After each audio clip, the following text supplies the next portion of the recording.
Hi, I'm Tom Bradford. In this video, we're going to have a look at what's best for you as an artist, musician, writer, or performer for securing a visa, whether it's under the Global Talent route or under the Startup Visa route. Explain through this infographic that I've prepared for you what the criteria are and what the points are to look out for if you're applying through the Arts Council. Now, the starting point is that you'll see from one of my previous videos, but also in some of the videos that have come up, that are coming up, that Reshma, for example, who I interviewed for this channel, she secured a startup visa. She was a performer, dancer, and she did that through her university following a course of studies. So it is certainly possible under these categories to qualify under the innovation criteria for a startup visa, or indeed an innovative visa for that matter, depending on what stage you are in your career. So innovation doesn't just mean digital technology and so forth necessarily. It could mean, as it did in her case, innovation in the form of the particular dance routines that she developed and the innovative way in which she was working with her students.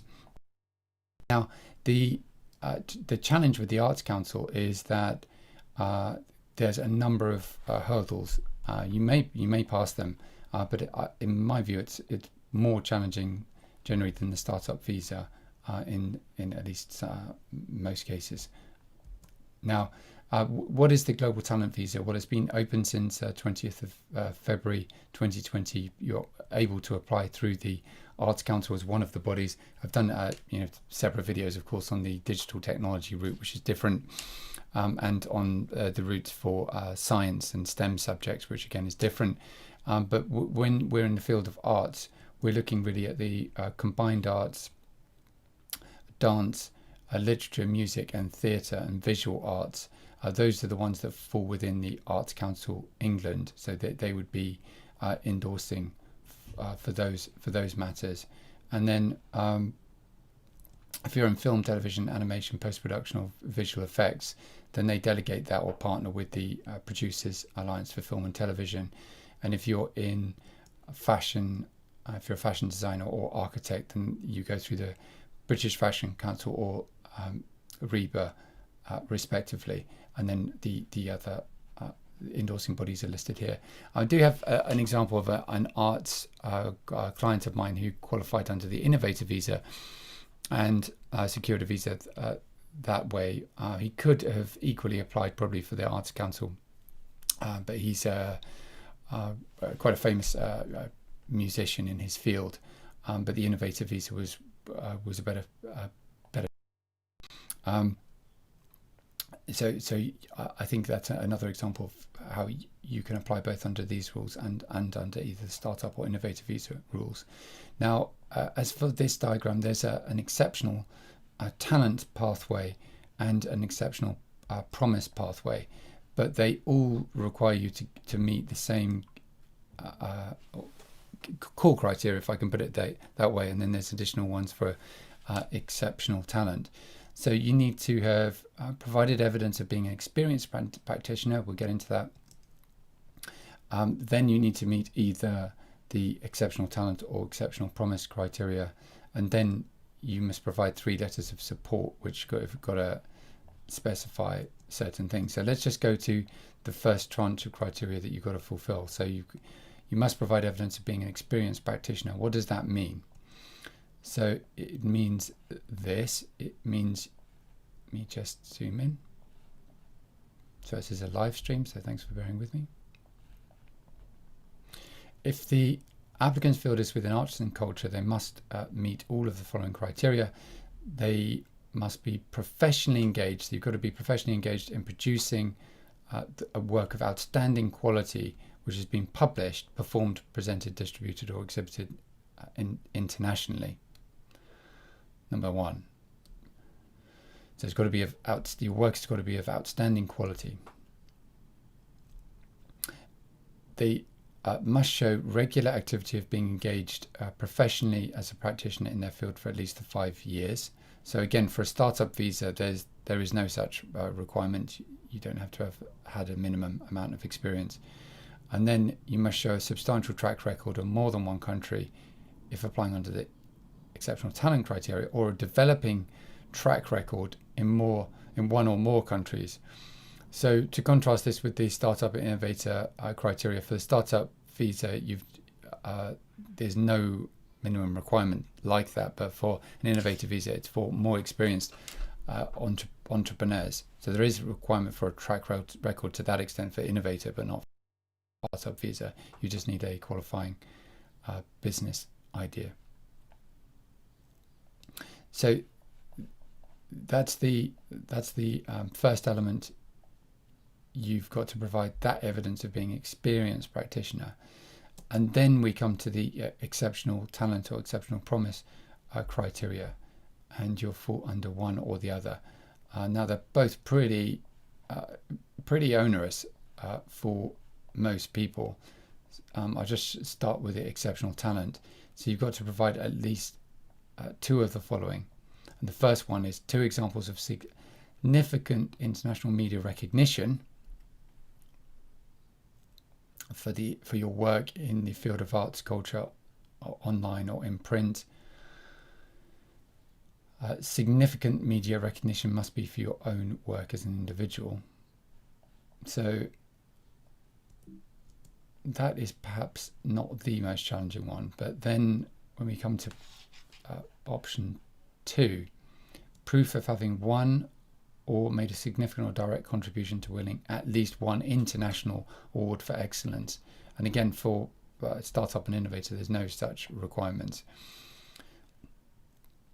And the examples it gives are the Booker Prize, the Grammy Award, or domestic awards in another country, for example, a Tony Award. So, I mean, the amount of people who must satisfy that must be very, very small. But it just gives you, just illustrates how hard it is. So option number 3, remember you've only got to meet 2. Proof of appearances, performances, publications, or exhibitions in context which are recognized as internationally significant in your field, or evidence of extensive international contribution audiences for your work. So again, the number of people who must meet this must be very small. Appearances, performances, publications, or exhibitions in context which are recognized as internationally significant in your field. So I have had clients who've met this criteria. So that one and the two examples of recent significant international recognition. But when it comes to winning the Booker Prize or a Grammy Award, very, very rare. So when we come to, so that's exceptional talent. As for exceptional promise, you've got to meet at least 2 of the following. So 2 examples of recent UK or international media recognition for your work in the fields of art and culture. Media recognition can be your own work as an individual or as a contributor to work attributed to a group or other individual. So that I would suggest is much more straightforward. Then we've got the Booker Prize or Grammy Award criterion. Here it's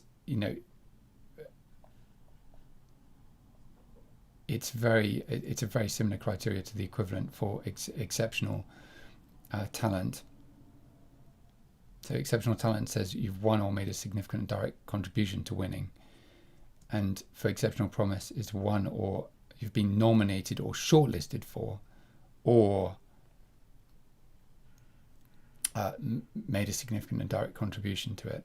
So it's the difference between winning the Booker Prize and being nominated for it. So again, the category of people may be very small. Then proof of appearances, performances, publications in context which is internationally recognized. So again, that last one is easier to satisfy for most artists, writers, performers or musicians. So it would be likely 1 and 3 in terms of the criterion here. So that gets you past that hurdle. Let's just zoom out a bit.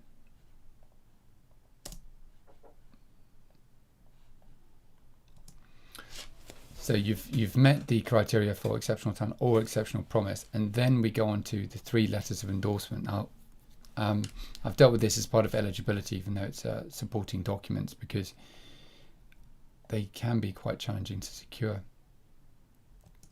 So letters of endorsement are arts and culture, film, television, and architecture applicants. Again, we're focusing on arts and culture.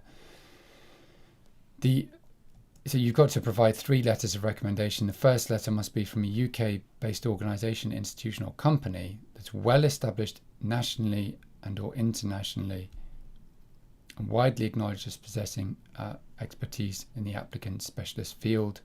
So for dance, the Ballet Rambert or somewhere like that. The second letter must be from another organisation, institution, or company which is well established nationally and or internationally and widely acknowledged as possessing expertise in your field. But this may either be in the UK or overseas. And then the third letter is either from a third organisation, institution, or company which is well established, or from an eminent individual with international recognised expertise in the specialist field. So those are the 3 areas that you need to fulfill. As I say, I've got videos on the other routes for the other endorsing bodies and some more coming up. If you're interested in the startup visa and a course on that subject, then I'll link that in the description below, so you can check that out. And I'm also producing and have produced courses on other visa routes, and one on a sort of a rescue pack of documents that for global talent visa applicants as well. So check those out in the description below. I'll put it in when it's ready. Stay safe, and I will say bye for now. Remember that you should take legal advice on your individual circumstances. This is just for information only. If you want to book a consultation with me, feel free to do so. My details are in the description below. And for the videos coming up, feel free to subscribe and click the notification bell. Many thanks, and bye for now.